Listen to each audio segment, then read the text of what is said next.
It is now my distinct pleasure and honor, probably for the first time at least as chair of the board, to introduce to you our new president and CEO of the Girl Scouts of Northern New Jersey, Betty Gardner. Thank you all. Thank you so much. That's so lovely. And I want to really thank everyone. A lot of people I've been getting emails and notes of congratulations, and I haven't been able to get back to all of you. I don't know why. It's been a little busy this week. But I am very honored to be the President and Chief Executive Officer of this great organization. And what a time to step into this role, when the Girl Scouts have shown now more than ever how we build girls of courage, confidence, and character who make the world a better place. I don't think I need to tell anybody in this room, but Sandy has devastated our area and the areas of our state that we really treasure, and that's the shore. How many people have so many memories of childhood and bringing their children there, and it's just devastating, the pictures and images that I finally got to see on my TV after not having power for 13 days. But I did count my blessings because my family was safe and my home was safe, and my 76-year-old mother who lives in South Jersey, who I tried to convince to come stay with me, she never lost power, so she was But so many people we know suffered severe property damage, including people right here in this room, and there were those who lost loved ones. So this storm really has impacted us in so many ways. And through it all, Girl Scouts were there for one another. We checked on our neighbors, we collected supplies, people posted on our Facebook page, notes of support and encouragement. And for the first time ever, Girl Scouts of the USA has lifted the fundraising restriction and is encouraging members to raise money for sister Girl Scouts, not for other organizations, but for sister Girl Scouts.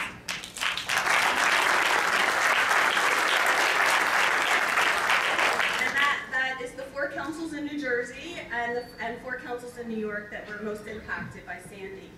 At GSN&J, we are still assessing the property damage. I have to say we are fortunate. It could have been much worse. We have a lot of, if you've been to any one of our camps, you know we have a lot of trees, and a lot of them are down now. But we didn't have severe property damage. We've had some cabins at Jockey Hollow with some tree damage, some pavilion roofs with damage. But nothing really that we can't fix and you know, pull ourselves up by our bootstraps and move forward. All of our camps are closed until we can make sure that all of the trees that are not safe are removed and we can move forward. And at Jockey Hollow, as I said, we have to fix some of those property things. But you know, there was so much worse that could have happened, and we are fortunate. And now everybody wants to pitch in and help, and I think, you know, right away our priority is using our resources wisely.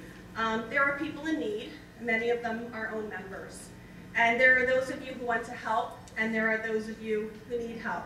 And just like tonight with the food swap, I heard someone brought a carload of food. We have items over there that we want you to take with you. If you need them, please don't be shy. It's really probably the first time people in our area have said, you know what, now we're the ones that need help. We're always the ones giving and giving and giving, and now it's our areas that have been devastated. So don't be shy, take it for someone you know. That's why your sisters brought it here, and brothers that are here with us. And one of the things we really want to do is really look out at how do we use our resources in the best way and keep the Girl Scout leadership experience in the forefront, because first and foremost, we are Girl Scouts. And Girl Scouts is girl-led, where girls learn by doing. So let's remember that when we're taking care of our sisters in need. Just yesterday, I had a dad of one of our Girl Scouts tell me that his daughter and the girls in her troop wanted to do a pet food drive because they felt everybody was focusing on so much stuff, everybody was forgetting about the animals. But a Girl Scout adult told them that the leaders had to decide what was going to happen and that they would get back to them. That doesn't sound right, does it, in the Girl Scouts? We need to let the girls decide. And I have to say, everyone has great intentions, everyone. And this is really a time to let our girls blossom, because they really know what's in their heart and how they can help others. For those of you who are familiar with the Brownie Quest journey, there's a Brownie Brainstorm activity in the adult guide. I wasn't familiar with it until yesterday, and I brought it with me. So if you have brownies, it really is helpful. And it really talks about how Brownie Girl Scouts can brainstorm places that may need their help, what kind of help they might need, and what supplies are needed, and what other information they can discover to really, help people in need and not go through a project and then find out that's not what people needed or wanted or could use. And every age level girl can participate in a Take Action project in a meaningful way. And I have to say, so many of you in this room have reached out looking for ways to help. And as I mentioned earlier, we're assessing our community and family needs, and we will be emailing you next week with some specific ideas. And I know everyone is so excited, and we want to help, and we want to do it right now. But those areas of our jurisdiction, and of course the rest of the state, and Long Island, and Staten Island that have been hit hard, we still don't know what people need. They don't know where they're going to end up. They don't know if they're going to be able to go back into their own homes. Are they going to be relocated? They don't know. So one of the things is really we just need to take, and all the great things that people have been doing already that are on our Facebook page, taking cleaning supplies down to the shore, helping our sisters in Little Ferry, really have been appreciated. But now it's time to really be careful about collecting stuff until we know that the stuff is needed. I know in Little Ferry, I know down the shore, there are signs out that say no clothing, please, because many boards of health will not allow the collection of used clothing, and we don't want girls and adults to go through all this work and then have their efforts not be needed. One of our hardest hit areas in northern New Jersey was Little Ferry and Moonachie and Woodridge. And I would like to ask our Little Ferry Service Unit Manager, Dawn DeFalco, to please stand up. She doesn't know I'm asking her this. It seems like a year ago, but on Sunday, November 4th, I received an email from Dawn saying that she had been contacted by a Girl Scout leader in Ohio who had grown up in Little Ferry and wanted to help, and that the girls in Ohio wanted to do something for the girls in New Jersey. So I emailed Dawn back and I said, "How are you doing?" And she says to me, "Betty, I don't know where you are, but thank you for checking your messages." I always have my phone with me, and I was always charging it. "But I hope you and your family were safe." So she's devastated. She's asking me how I'm doing. and she says, "I was in the middle of ground zero. We had 4 to 5 feet of water in my bi-level house. We have been cleaning and scraping since Tuesday when we were able to come home after being taken out by the National Guard." And then Dawn proceeds to tell me how she's going to help coordinate the effort in her town to help her Girl Scouts and her community. This is the example of leadership that we're looking for, a person who puts her personal needs aside to say, how can I help the community? So all week long, Dawn and I emailed back and forth, and the leader from Ohio and Melissa from Ohio came on Saturday with a U-Haul full of supplies for the Sister Girl Scouts in Little Ferry. And I just want to thank Dawn for her leadership despite her personal hardship.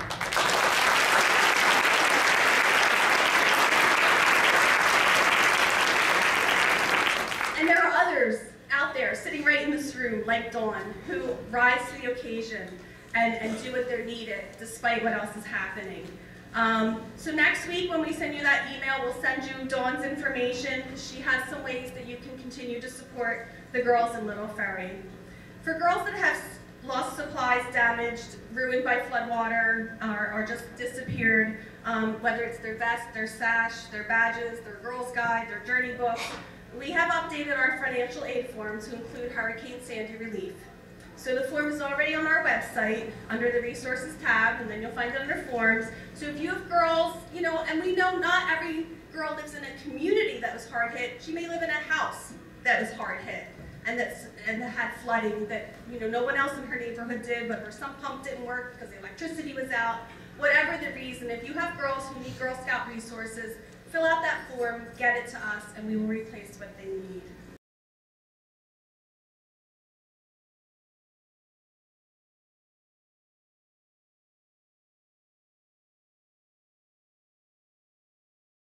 In this room, the key volunteers and the staff, we must remain focused on providing the Girl Scout leadership experience to as many girls as possible.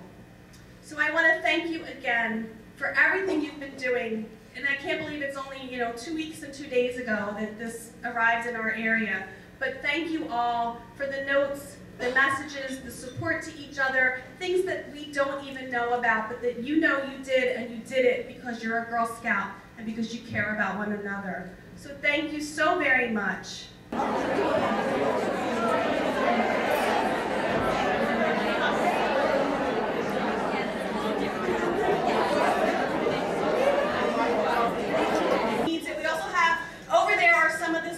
From Savannah, 99.9% we took straight to Little Ferry, but we did keep some so you could see and use it here: baby wipes, batteries, flashlights.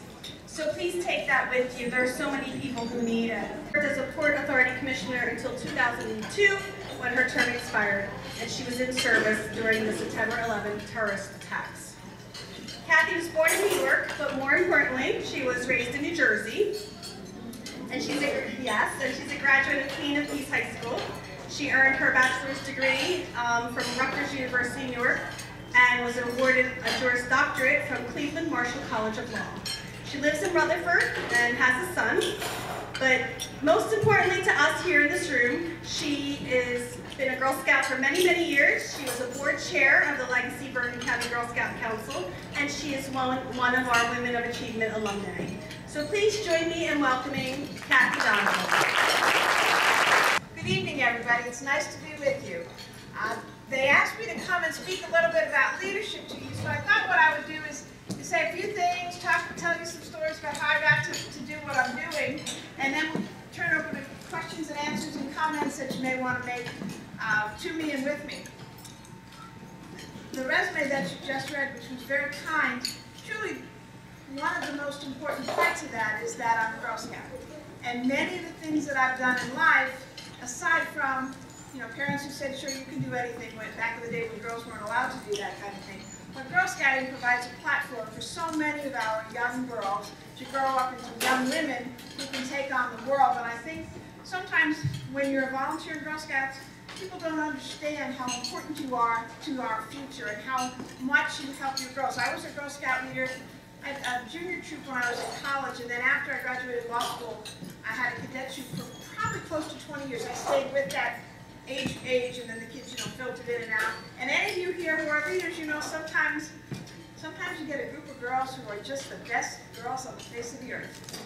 And sometimes you get a group of girls who are not the best girls on the face of the earth. And some of the leadership skills you hone then when you say, excuse me, what did you say? Or yeah, you can't do that. That's the same kinds of things you have to do, obviously, in business and government. When I was growing up, as I said, little girls couldn't have dreams of being in government, certainly, or certainly in any kind of leadership positions or in careers like that. When I was going to school, you could go to college. If you had to go to college, you could go to college to be a teacher or a nurse, or because I went to Catholic school, you could go to college and be a nun as well. Now, that was not a career move that was going to be for me, and it's a great calling. Teaching and nursing are great calling, but that's not what I wanted. I always wanted to be a lawyer from when I was a little girl. And my parents said, yeah, you can do it. You have to pay for college yourself because we don't have any money, and if you want to try it, you can do it. And I think one of the things I learned along the way is if you set a goal and you are willing to do whatever you have to do to get to that goal, you will get there. As long as you make the sacrifice, I worked, I think, 3 jobs when I was in college because I had to pay my tuition. I lived at home, but I had to pay all my costs. My folks helped when they could, but we didn't have any money. My brother was doing the same thing. We both had to pay our way through school. And I thought, I can do this. I'm going to be a lawyer. I don't care what anybody else says. I'm going to do it. And I did, and it was wonderful. One of the things that I learned about leadership, and I'm almost preaching to the choir here, because you're Girl Scout leaders, so you already know how to volunteer. But one of the things I learned along the way is don't be afraid to say, oh, I'll do that. When people say, who wants to take on this project? I'll be me, I'll do that, because you learn so much from doing that you then go on to another bigger project, and it's not so daunting because you've already done that. When I speak to girls who are getting their gold award, sometimes I'll tell them the story of how you can, when I was camping, if you could light a 1-match fire in the rain, you got your poncho on, you had all these little brownies that are waiting around to have their pancakes. If you can take care of that, that's leadership. That's a skill that you're learning without even realizing it, because you're taking control of the situation. One of the other things I frequently say to young women and young men when I speak to them is, not only don't be afraid to volunteer, but try to learn what your skill sets are. I've learned, for instance, for me over the years, I know I'm competitive. I was born competitive. I will be competitive till the day I die. We try to keep it in check, but I love sports. I love to be in the mix of things. I like to kind of shake it up and see who can take care of business. I know that I like to run things. I'm much better being in charge of the project than just coming along at the end and doing whatever gets to be done. That's not necessarily two great skills, that just happens to be my skills. Now, if that's skills that are good for me, then you know what, politics is great. Politics is a sport. It's a blood sport, but it's a sport, I assure you. And back when I got involved, they certainly didn't want women. Politics still is not happy having women in high elective office, but too bad, I'm here and I'm not going home. And I would, by the way, so I'm not going home. But politics is a blood sport, and you have to be able to take criticism. Any of you who are leaders already know, no matter what you do on any level, somebody is not going to like you. No matter, right? Am I right? Yeah? No matter what you do, somebody is going to say, no, that's not going to happen. And you have to listen, because sometimes they're right, but you have to never be afraid to take your position and stand strong. One of the best compliments I get from people, and as county executive, I'm a little more visible than some other folks, but one of the best compliments I get from people is when they say to me, I do not like what you did on this particular issue, but I respect you because you stood where you thought your principles were and you held your ground. And sometimes people would say, you keep fighting, Kathe. They don't even know what I'm fighting about, but they respect the fact that I don't back down if I think my position is correct. Now, if I realize I'm wrong and I make a mistake, I have to apologize too. But I think one of the things we don't realize, and certainly as women, we were trained when we were younger, be nice, play nice, don't fight. Those are great qualities to have, but sometimes you have to be able to take on a battle and make it yours. Because nobody is going to give you anything. You have to be able to earn what you get. When I speak to young women and young men, I try to explain to them that they need to take off the rose-colored glasses, that you have to be able to, it's tough out there, no one's going to hand you a paycheck and say, oh, aren't you a lovely young woman or a handsome young man here? Come work for me and I will give you lots of money. But that's not going to work. And you have to try to instill, and that's what all of you are doing, was the point of what I was saying there. You all take that responsibility every day when you're in Girl Scouts, whether you are the service, now let's see, we call them service team chairman, but that's not it. What is it, service unit managers? Okay, when you're service unit managers, it's not all rosy, not for all your leaders, it's and I know I can hear the laughter. I've been there. It's not all rosy, even if on any level, both with, you're dealing with girls, you're dealing with adults, you're dealing sometimes with money, obviously, with dues and cookie money. It can be a little dicey out there. And the kinds of things that you're doing now as leaders are exactly what we need more people of in government. You know how to say, excuse me, but you will do this, and you won't do that, and you will do what you have to do, or you can't be part of things.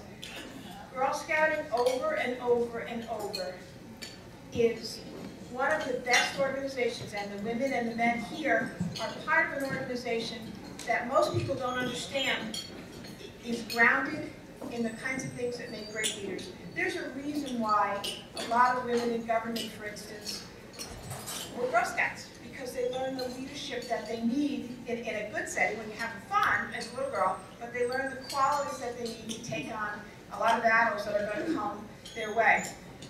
Someone mentioned to me, there's now going to be 20% of the Congress and Senate are going to be women. That's great, but it's only 20%. We're saying, hey, isn't that great? Nah, it's not as good as we want it to be. It should be equal to the amount of people we have in this world. Women are about 53% of the population in this country. we should be having close to 53% of the representation in government as women, and then the rest for men. It ought to be equal. And I will tell you, as having been in government for a long time, women obviously bring a different perspective to government than men do. Both sides are equally good, but you need men and women to be involved in government to have it come out right. When I was in the legislature a long, long time ago, back in the 80s, there were so few women there, less than 10%. We could have caucused as a women's group in the ladies' room.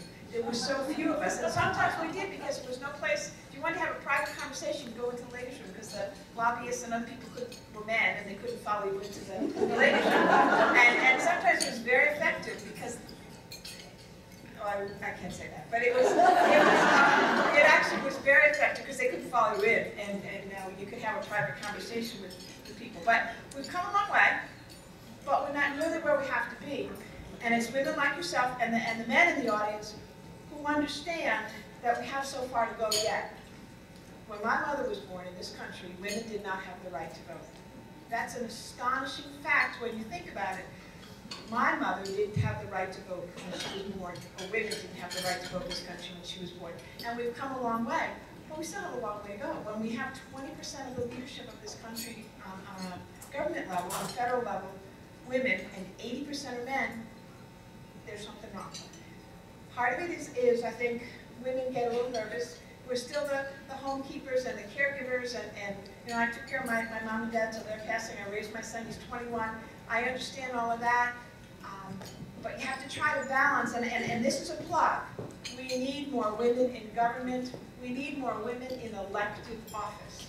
So if any of you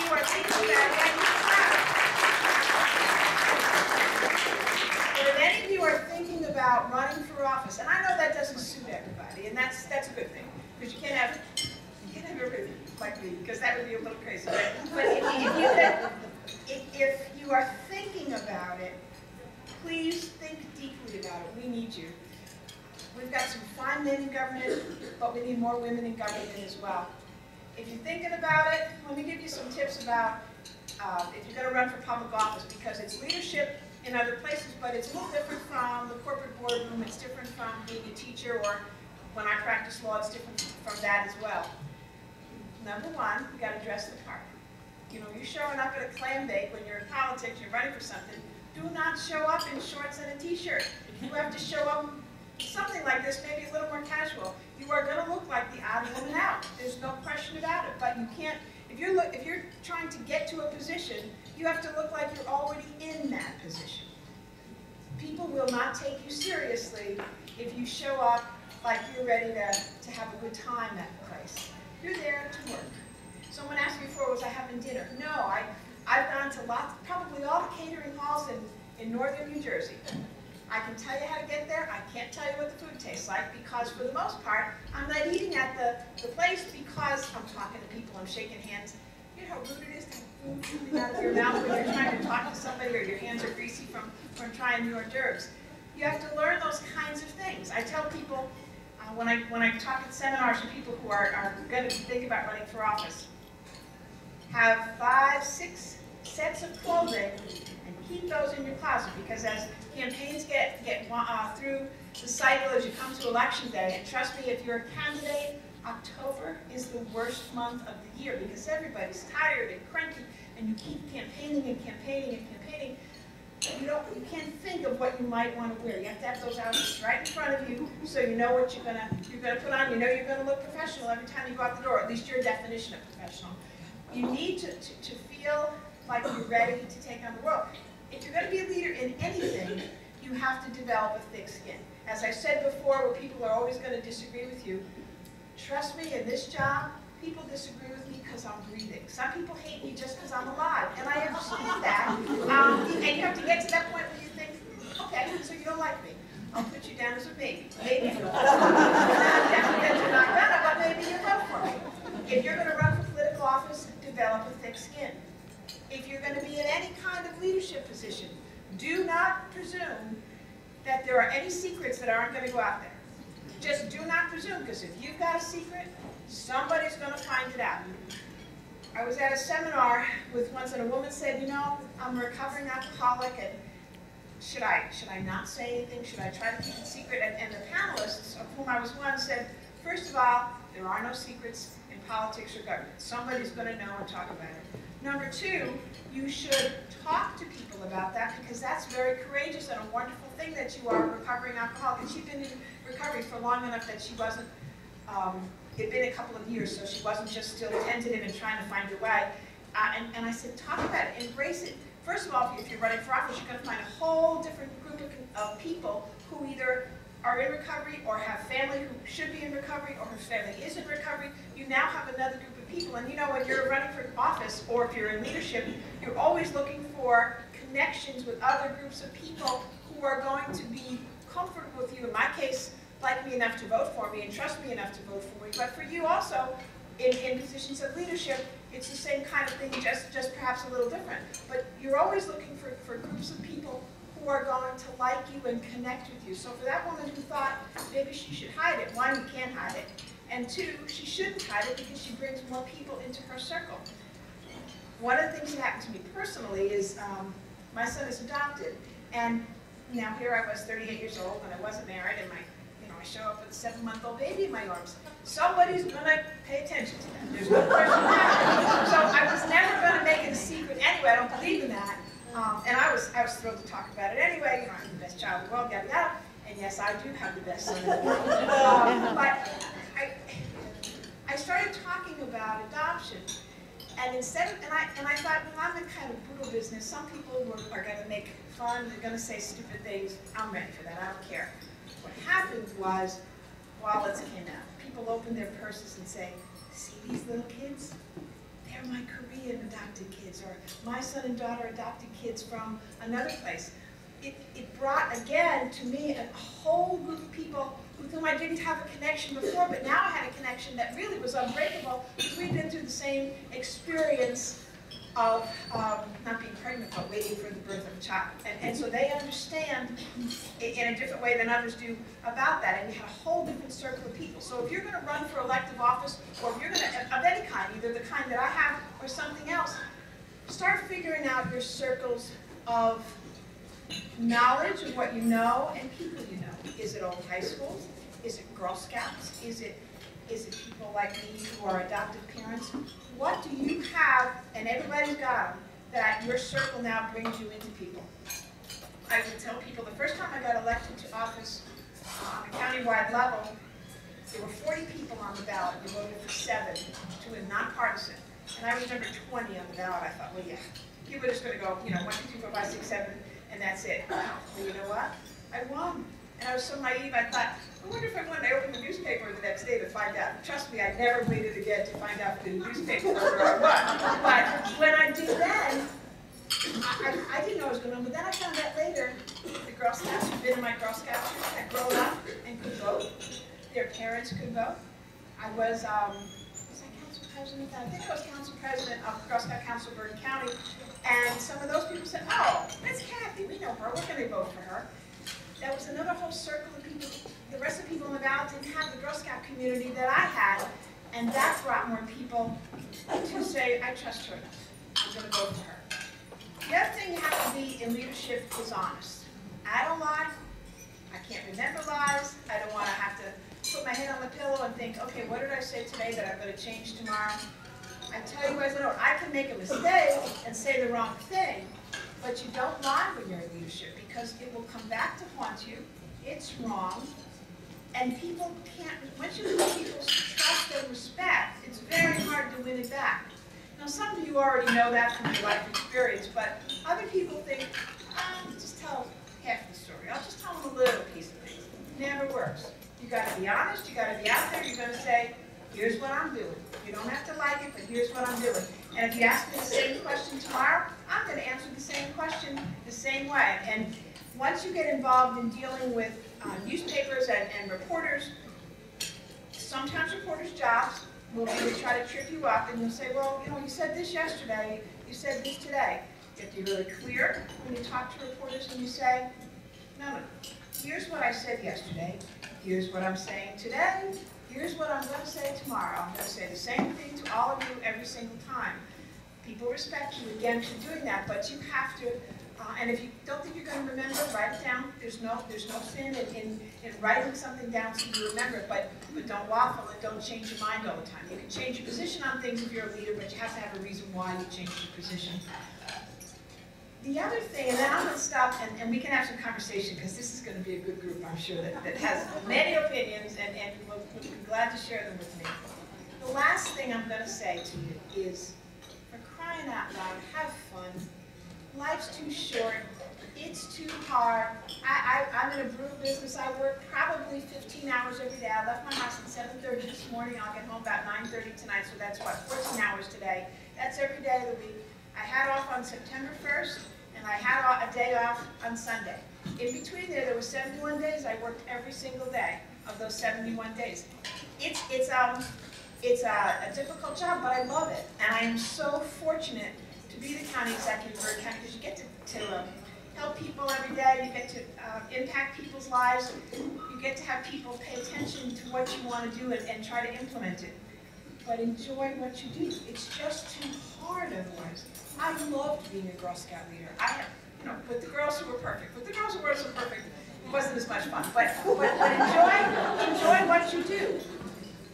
You can make an enormous difference in people's lives. You are making an enormous difference in people's lives.